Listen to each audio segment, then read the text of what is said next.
हम जल्दी अपना शो शुरू करेंगे। अनुरोध है कि आप अपने मोबाइल फोन बंद कर दें या उन्हें साइलेंट मोड में रखें ताकि खुद को और अपने साथ बैठे लोगों को विचलित ना करें। तो हो जाइए तैयार, पेश है लेके इस शाही महल की दास्तां।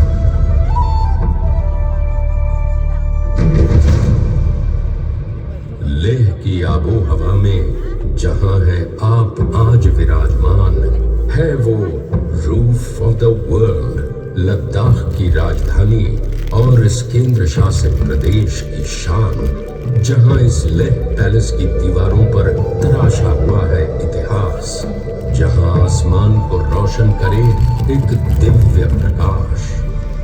मैं लैचन पालकर यानी लेह पैलेस आज आपको दुनिया की सबसे ऊंची मानव बस्ती की कहानी सुनाऊंगा। इस संसार में नहीं मिलेगा इंसानों जैसा मूर्तिकार जो पत्थर को भी दे सके एक खूबसूरत आकार। पत्थर के हर टुकड़े की निहित सुंदरता खोज कर, तराश कर, पहचान कर मानव आत्मा के सामर्थ्य की परीक्षा हुई और भगवान बुद्ध की करुणा के साथ दुनिया की छत पर मेरे जैसा शानदार महल बना।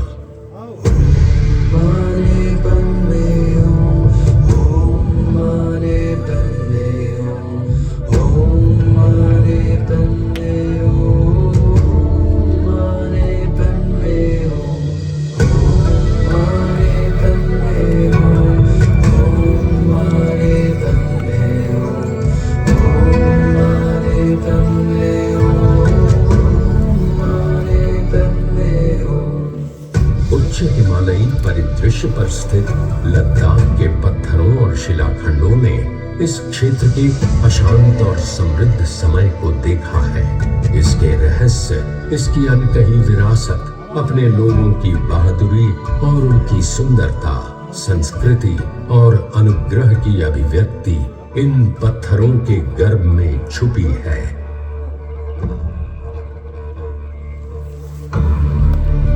सम्राट अशोक के शासनकाल के दौरान पहली बार लद्दाख में बौद्ध धर्म की शुरुआत हुई।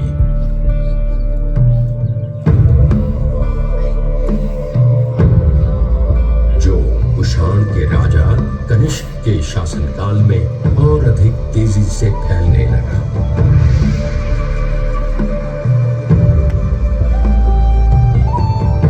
8वीं शताब्दी में तिब्बती राजा त्रिसोंग देउत्सेन ने गंगा के मैदानी इलाकों में बसे नालंदा विश्वविद्यालय से प्रख्यात बौद्ध विद्वान शांतारक्षिता को तिब्बती साम्राज्य में शांति लाने के लिए आमंत्रित किया। शांतारक्षिता अपने साथ एक युवा बौद्ध भिक्षु पद्मसंभव को लेकर आए, जो बौद्ध धर्म में महारत हासिल करने की वजह से शक्तिशाली माने जाते थे। गुरु पद्मसंभव अर्थात गुरु रिनपोछे ने तिब्बती साम्राज्य में भगवान बुद्ध की महान वाणी का प्रसार किया। आज भी जब आप लद्दाख के चारों ओर घूमते हैं तो आपको उस महान वाणी का मूल मंत्र पत्थरों पर उकेरा गया मिलेगा। लहराते झंडों पर विश्व शांति का ये संदेश चारों दिशाओं की वायु को शुद्ध करता है।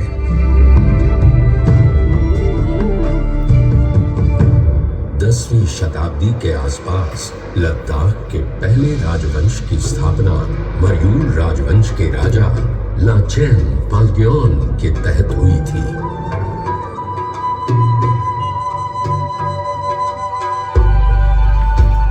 इस क्षेत्र को लद्दाख या मध्य साम्राज्य के रूप में जाना जाने लगा।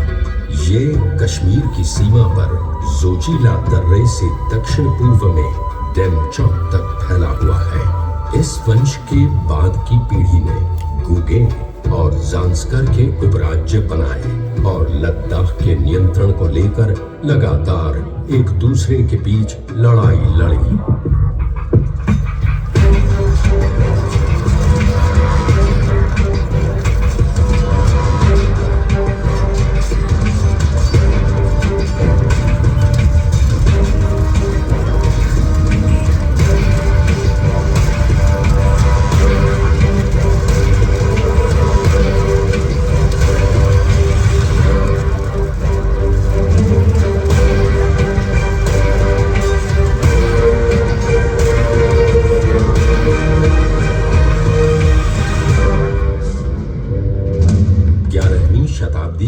लामा लोत्सावा रिंचन ज़ांगपो, महान अनुवादक ने लद्दाख में बौद्ध धर्म के प्रसार में महत्वपूर्ण भूमिका निभाई। वर्ष 1460 में एक मरयूल राजकुमार लचेन भागान ने लेह के आजाद दिल और जोशीले लोगों के साथ गठबंधन किया और मरयूल राजा ब्लोग्लोज मखोग्लदान और उनके भाइयों को गद्दी से उतार दिया। उन्होंने नामग्याल नाम अपनाया, जिसका अर्थ है विजयी, और एक नए राजवंश नामग्याल राजवंश की स्थापना की।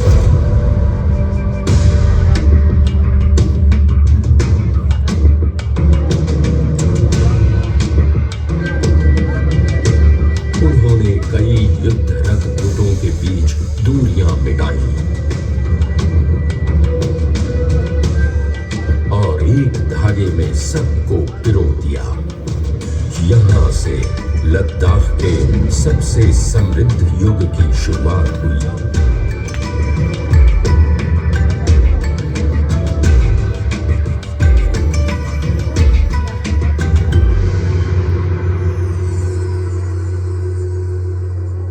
इस नई राजनीतिक स्थिरता ने इस क्षेत्र में व्यापार और वाणिज्य को एक नई ऊंचाई पर पहुंचा दिया। खारदुंगला के पास स्थित लेह यारकंग के मुख्य ग्रीष्मकालीन मार्ग पर है। उच्च हिमालयी दर्रों को पार करते हुए याक, ऊंट और घोड़े के कारवां ऊन, नमक, फिरोजा, रेशम, कालीन और लोपिस लाजुली जैसे प्रकृति के उपहारों को लेकर निकलते थे। इसने इस क्षेत्र से गुजरने वाले प्राचीन रेशम मार्ग सिल्क रूट को फिर से जीवित कर दिया।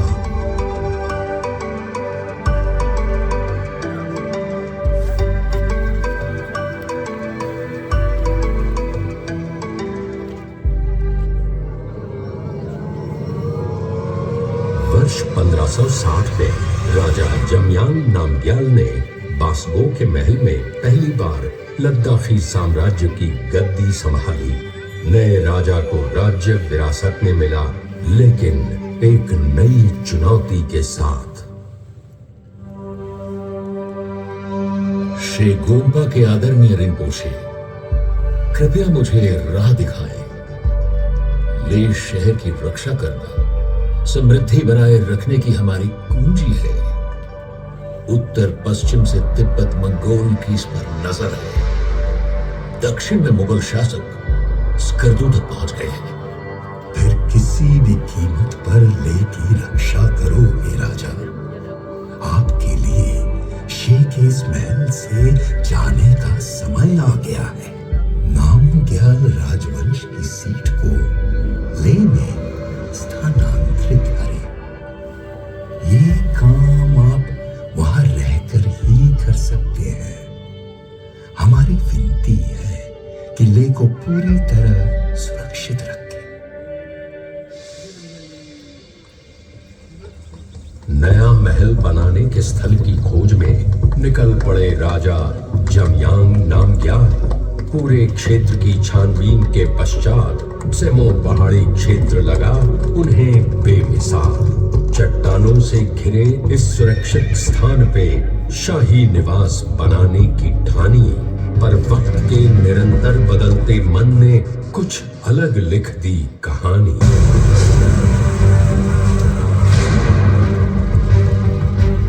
स्कार्दू के बाल्टी राजा अली शेर खान ने नामग्याल की सेना पर एक आश्चर्यजनक हमला किया।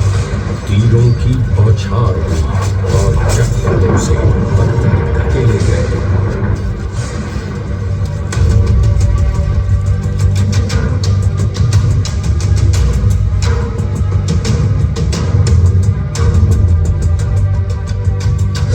और आखिर राजा जमयांग नामग्याल को पकड़ लिया गया और उसे स्कार्दू में कैद कर लिया गया। लेकिन लद्दाख के लोगों को अपनी मातृभूमि पर शासन करने वाला कोई अन्य शासक पसंद नहीं आया। झड़पें जारी रही और लद्दाखी लोगों की उत्तेजित स्वतंत्र भावना को देखते हुए राजा अली मीर शेर खान ने एक नई कूटनीतिक रणनीति तैयार की। उसने अपनी बेटी राजकुमारी ग्याल खातून को बंदी बनाए गए राजा जमयांग नामग्याल के पास निरंतर उपस्थिति में रखा। बाद में राजकुमारी और राजा ने विवाह की शपथ ली।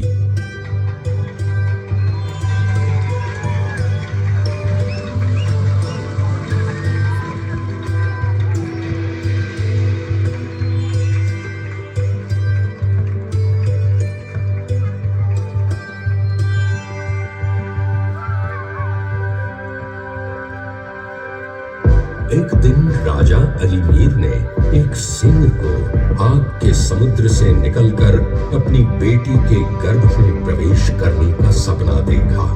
इसका मतलब था कि ग्याल खातून एक नर बच्चे को जन्म देगी जिसका नाम संगे शेर यानी सभी का विजेता होगा। तब राजा जमयांग नामग्याल को अपनी पत्नी के साथ लद्दाख लौटने की अनुमति मिली। इस प्रकार लद्दाखी साम्राज्य बच गया। जमयांग नामग्याल और गर्भवती रानी ग्याल खातून की वापसी के बाद जल्द ही उनके बेटे सेंगे नामग्याल का जन्म हुआ। लायन किंग कहते थे इनको। पूरी की इन्होंने लद्दाख की ख्वाहिशें हजार। दिल में असीम करुणा और शौर्य की ज्वाला, यही थे मेरे वास्तुकार।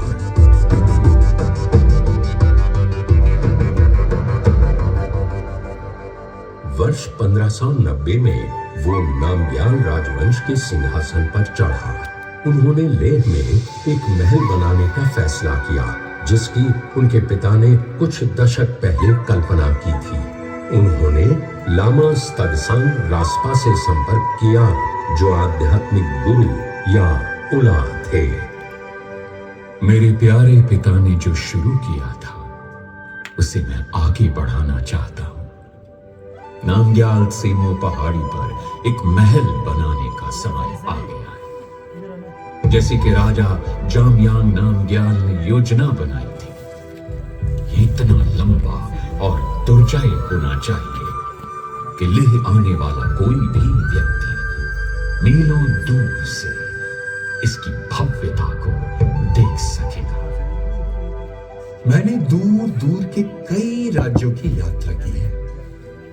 भगवान बुद्ध के प्रवचन जहां भी पहुंचे हैं वहां मैंने समृद्धि देखी है। महल का निर्माण लामा के बहते लबादे वस्त्र शमथप के आकार में करें। भगवान बुद्ध के संदेश यहाँ की हवा के झोंकों में हर दिशा तक पहुंचे। ऐसे उत्साहजनक शब्दों को सुनकर राजा सेंगे नामग्याल ने पूरे बौद्ध क्षेत्र में उस युग का सबसे दुर्जय महल बनाने में कोई कसर नहीं छोड़ी। उन्होंने मुझे सिर्फ एक राज्य का महल नहीं बल्कि एक प्रशासनिक भवन के रूप में भी देखा। मेरी विशाल संरचना 9 मंजिला है। इसकी बनावट एक लामा के बहते हुए वस्त्र पर आधारित है। स्थानीय लोक कथाओं से पता चलता है कि बौद्ध शैली के वास्तुशिल्प की मदद से मुझे बनाने में 3 साल से अधिक समय लगा। ऐसा माना जाता है कि प्रत्येक मंजिल के पूरा होने पर लामा स्तगसांग रास्पा इसे अपने पद चिन्हों से आशीर्वाद देते थे। एक स्थानीय लोकगीत लद्दाख साम्राज्य के इस गौरव के निर्माण के उत्साह को दर्शाता है।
ऊंचाई 34 मीटर है।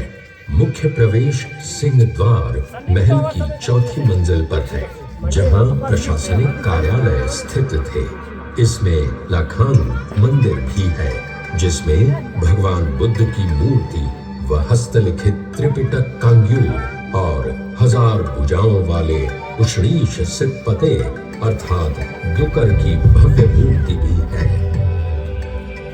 छठी मंजिल पर राजा और रानी का शाही निवास है। 2 मंजिलों पर 2 बड़े असेंबली हॉल को थक्छन कोंग्यो कहा जाता है, यानी अपर और लोअर हाउस।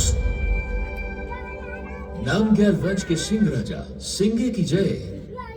लेह में आने वाला कोई भी कारवां इस भव्य महल को देखकर चकित रह जाता है, और कोई भी लुटेरा डर जाता है क्षितिज से इस दुर्जय किले को देखकर।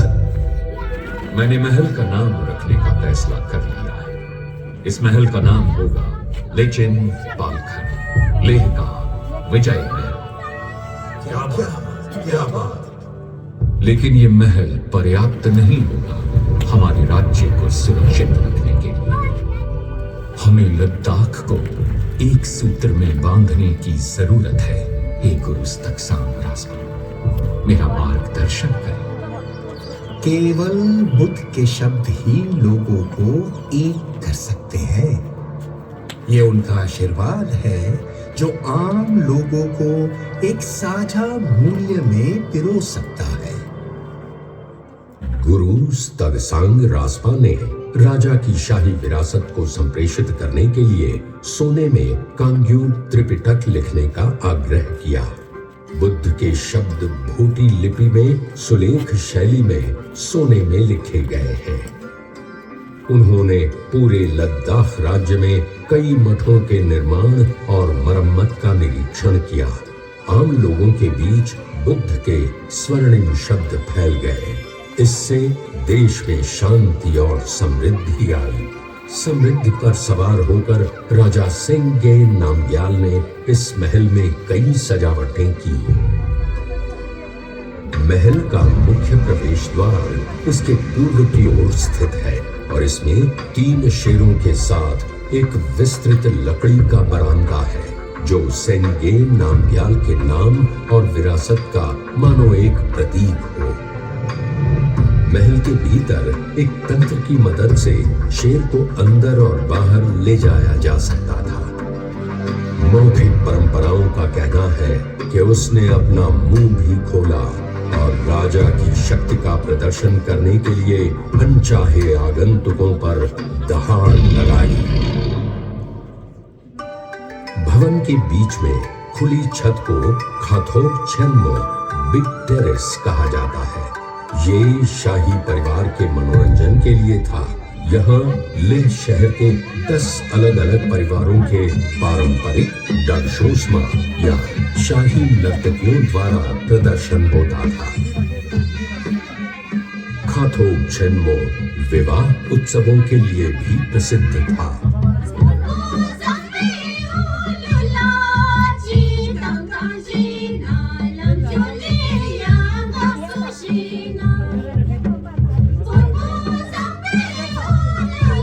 मुझे जैसे नामग्याल राजवंश के तहत समृद्धि अपने शिखर पर पहुंच गई।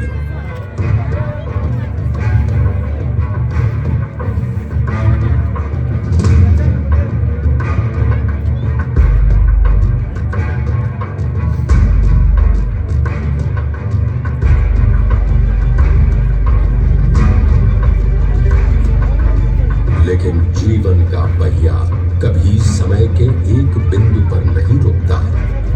जम्मू के डोगरा साम्राज्य के जनरल जोरावर सिंह ने 1834 में लद्दाख पर आक्रमण किया। इस खतरे की घड़ी में राजा छेपाल नामग्याल ने शाही परिवार को सिंधु नदी के पार यहाँ से 13 किलोमीटर दूर स्टॉक पैलेस में स्थानांतरित कर दिया। एक और झटका तब लगा जब 1842 में जोरावर सिंह कहलूरिया के एक आश्चर्यजनक आक्रमण के बाद नामग्याल वंश का अंत हो गया। लेचिन पालखन अंततः राजपूत डोगरा शासक महाराजा गुलाब सिंह के नियंत्रण में आ गई।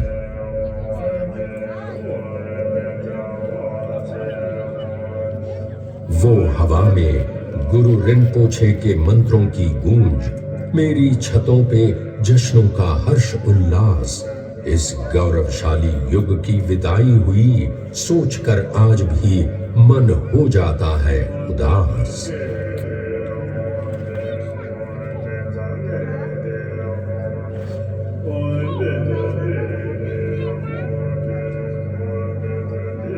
लद्दाख पर डोगरा के शासन में वो स्थिरता नहीं आई।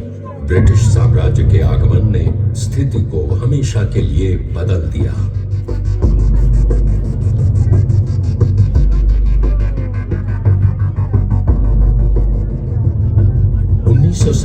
में भारत की स्वतंत्रता के बाद लद्दाख ने एक नया जीवन देखा। इस क्षेत्र को जम्मू और कश्मीर के बड़े राज्य में मिला दिया गया था। लद्दाख हाल के दिनों में जीवन का एक नया रुख देख रहा है। अगस्त 2019 में भारत की संसद द्वारा एक पुनर्गठन अधिनियम पारित किया गया था, जिसमें लद्दाख को एक केंद्र शासित प्रदेश के रूप में पुनर्गठित करने के प्रावधान थे, जो जम्मू और कश्मीर से अलग था। लद्दाख के दरवाजों के खुलने से लेह को उन साहसी लोगों के लिए नया हॉटस्पॉट बना दिया जो उच्च हिमालयी परिदृश्य के जीवन, संस्कृति और जीवन शैली का अनुभव करना चाहते हैं। एक तरफ हेमिस, लोसर और सका दावा के त्योहार, दूसरी तरफ छम, लहरना और जागरो लोक नृत्य का जादुई ताल, पोलो और तीरंदाजी का रोमांचक रिवाज, तेंतुक, स्क्यू और मोमो का स्वाद लाजवाब। ये पूरे जहां की वो छत है जो दे हर आने वाले को शरण। ये वो जमीन है जहां हिम पे पड़े थे बुद्ध के पावन चरण। यहाँ सूखी मरुभूमि के साथ वो झील जो बदले रंग, त्योहारों में मुखौटों की आड़ में नाचे मस्त पलंग। यहाँ की समा की फेर बदल में शांति और अशांति के रुख बने और लेह पैलेस की अद्भुत भव्यता सचमुच लेह है हजारों में एक।